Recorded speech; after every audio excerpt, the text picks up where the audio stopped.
Time now for the KSL In-Depth. Summer is here. As your kids enjoy a little more freedom, law enforcement says you'll want to keep an extra close eye, especially on the internet.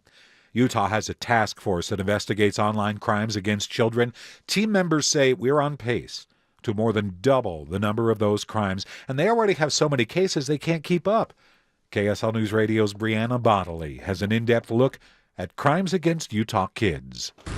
Hail fell as I watched men carry computers and flash drives from a small Midvale apartment to a mobile command vehicle parked outside. This gentleman's house is right next to a child's playground. This gentleman is 31-year-old Richard Epperson, caught sharing child pornography on a program called Chat Step. They report it to the National Center for Missing and Exploited Children. Jessica Farnsworth, commander of the Internet Crimes Against Children Task Force here in Utah, tells me they'll form a team, then gear up. I'm sitting in the car watching as these members get ready for their bus. They're dressing up in armor, bulletproof vests, and they're also wearing black outfits with big white letters spelling out police on their arms, on their back. I'm told it's so that when they go up to this person's door, they know very clearly who's come to get them. A lot of people think the child pornography that we're going after are the barely legal kids, and we just don't have the resources. Instead, Farnsworth says they have to focus only on the cases involving young, prepubescent children. The kids that still believe in Santa Claus. Special Agent Alan Connor is one of several who takes over with the computer equipment.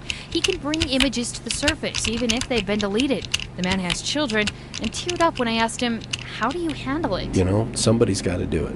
Why not me? When the program began 17 years ago, Farnsworth says they had 4 members, 2 of which were part-time, covering Utah, Idaho, and Montana. But she says this crime only seems to increase. Every state now has their own team, and Utah has 80 members. We still don't have enough resources available. Let's put statistics behind that claim. I'm opening it up. Last year, the task force investigated 924 tips from the National Center for Missing and Exploited Children. By April of this year, they already had over 1,000 tips. In Epperson's case, investigators were able to uncover thousands of images, some of which charging documents show he admitted to sharing on apps and websites.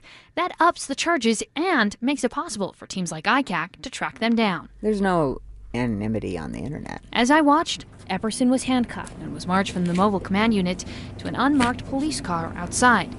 He's facing 20 child pornography charges.